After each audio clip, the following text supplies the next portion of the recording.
अगर आप बोलेंगे कि 600 करोड़ लोग वोट देते हैं तो आप पर जो आरोप लगता है आरोप कि बीजेपी और नरेंद्र मोदी के प्रति आप निष्पक्ष नहीं वो है। बीजेपी के लोग लगाते हैं, वो बीजेपी आईटी से लगाता है। जो आपकी एक जो राजनीति आई, वही लोग मेरी तारीफ करते थे। आपकी पार्टी के लोग 2014 तक क्यों तारीफ करते थे? इसका मतलब उस वक्त जो सरकार थी, जब मैं किसी एक स्थिति पर पहुंचा, न्यूज एंकर की स्थिति पर, हर कोई तो अब न्यूज एंकर नहीं बन जाता, लेकिन जो बना तो मैंने क्या किया।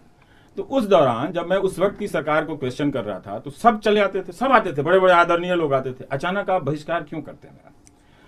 देखिए, कुछ भी हो, मान लीजिए कि मैं गलत हूं एक मिनट के लिए, लेकिन दुनिया की सबसे बड़ी पार्टी, हिंदुस्तान जैसा मुल्क, उस पर राज करने वाली, 19 राज्यों में राज करने वाली एक बिहार की मिट्टी में जन्मे एक अदना से आदमी को का बहिष्कार करे, तो आप उस सवालों से आप उसका पलड़ा नहीं होता। इसका मतलब आप मुझे जेल में रख रहे हैं ना, आप मुझे जेल में बंद कर रहे हैं। आप एक तरह से कि आप मुझे जेल में बंद कर रहे हैं। ये आपकी पार्टी की तरफ से, आईटी सेल की तरफ से खूब अभियान चलाया गया और अभी भी चलाया जाता। कभी मौलाना बना देना, क्या मुसलमान इस देश का नागरिक नहीं है कि नहीं है? क्या वो दूसरे दर्जे का नागरिक तो है, वो संवैधानिक अधिकार से वो तो बराबर का नागरिक है। तो अगर उसका सवाल मैंने उठाया तो फिर वो अलग से क्यों देखा गया? अगर दलितों का सवाल उठा दिया गया तो वो अलग से, क्या आप जब राजनीति में जाते हैं तो क्या दलितों का आह्वान नहीं करते हैं? जब राष्ट्रपति को उम्मीदवार के तौर पर उनका चुना गया, कोविंद जी को, तो ये बताया गया ना कि वो किस जाति से आते हैं। बताया तो गया था, अध्यक्ष जी ने ही बताया था अपने प्रेस कॉन्फ्रेंस में, तो बताया जाता। तो आप भी उसका सामंजस्य बनाते हैं। तो अगर दो तरह की घटनाएं होती है, हर घटना में अपर कास्ट लोअर कास्ट नहीं होता है, लेकिन हिंदुस्तान में कुछ घटनाएं ऐसी होती हैं जो सिर्फ जाति की वजह से होती हैं। जैसे अगर दलित दूल्हे का अगर बारात निकल रहा हो और उसे गांव के एक अपर कास्ट के लोग मिलकर मार रहे हो, तो उसमें जाति है, वो अपराध नहीं है सिर्फ, ठीक।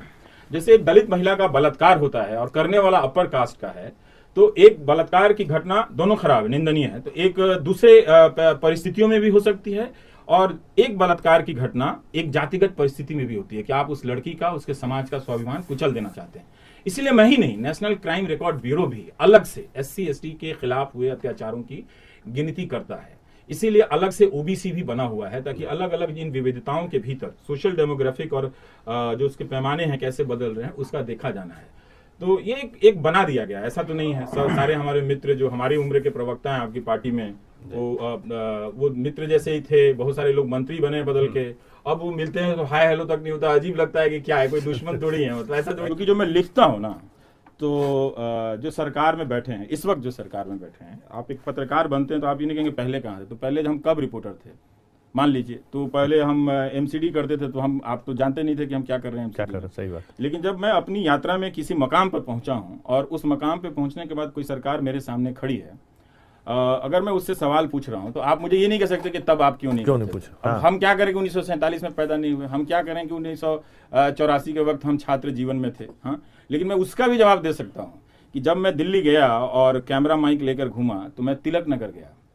टेलीविजन में जब ये नया दौर आया, उसके पहले के लोग गए ही होंगे, जब ये चैनलों का नया दौर आया तो वहाँ जाने वालों में से पहला मैं ही था। जो विधवा कॉलोनी है वहाँ पर जो बनाई गई है, उसकी स्थिति को देखा, उसको कवर किया था मैंने ही। तब वो 2002 बनाम 1984 नहीं होता था, 1984 को 1984 के ही मानक से समझा जाता था। तो क्या लगता है आपको, जिस तरीके से चीज़ें सामने आ रही हैं, ये भी कहा जा रहा है कि आप नरेंद्र मोदी पर, देश के प्रधानमंत्री हैं, उनको लेकर जो आपकी चीज़ें, जिस तरीके से आप लिखते हैं या फिर एक एंकर के रूप में जब अपनी बात रखते हैं, तो लगता है जैसे कि रवीश कुमार के अंदर से कोई घृणा, मोदी को लेकर घृणा है, इस तरह की चीज़ें बनाई जाने की कोशिश हो रही है। हाँ, वो बनाते हैं, वो बनाई जाती है कि भाई रवीश कुमार मोदी को लेकर काफ़ी एग्रेसिव है, उनके मन में काफ़ी घृणा है मोदी को लेकर, और भाषा का इस्तेमाल भी मोदी को लेकर इस तरीके से करते हैं। ये जो तो बहुत शालीन है वैसे।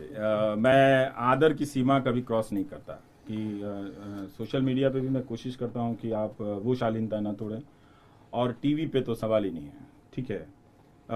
कोई घृणा नहीं है, बल्कि वही मुझे लगता है कि मुझसे घबराते हैं। ये ज़रूर है कि जब वो मेरे सामने होंगे तो मैं उनका प्रवचन तो नहीं सुनूंगा मैं, ठीक है, कि पकौड़ा कहाँ बनता है, 200 रुपये में कहाँ बिकता है। मैं काउंटर सवाल कर दूंगा, ये मेरी फितरत है। अब ये सवाल करना उनका अनादर नहीं है, ठीक है, बल्कि भारत की जनता का सम्मान ही यही है कि जिसे चुनकर भेजा गया है उससे आप सवाल कर लें। लेकिन जरूर दो प्रधानमंत्री तो नहीं है इस देश में, एक ही हैं, और वही शक्तिशाली हैं इस वक्त। सत्ता का सारा, आप किसी मंत्री को जानते हैं जो जिसका अलग कोई वजूद हो, नहीं है।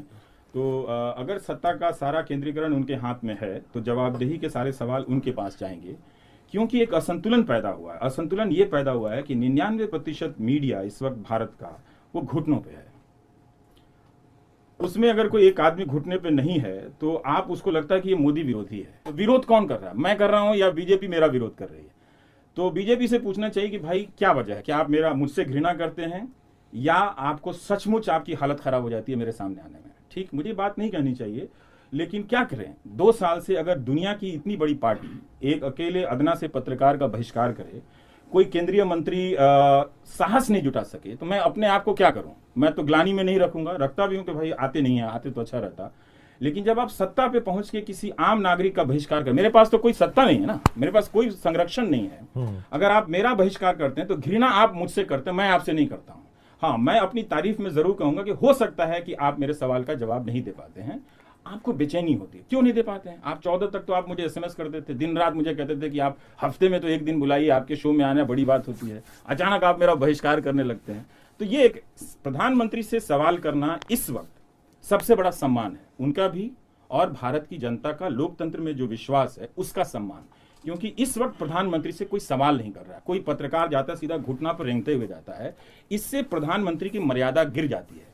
मैं जब तक उनसे सवाल पूछता हूं, आप यकीन जानिए कि प्रधानमंत्री नरेंद्र मोदी की मर्यादा बढ़ती है। तो मैं उनसे पूछ के, ताकि दुनिया की नजरों में हिंदुस्तान शर्मिंदगी का सामना ना करना पड़े कि 1 अरब की आबादी में कोई पत्रकार नहीं है जो नरेंद्र मोदी से सवाल पूछ सकता है, तो मैं हिंदुस्तान की लाज बचाता हूं और अपने प्रधानमंत्री का दुनिया के सामने मान रखता हूं।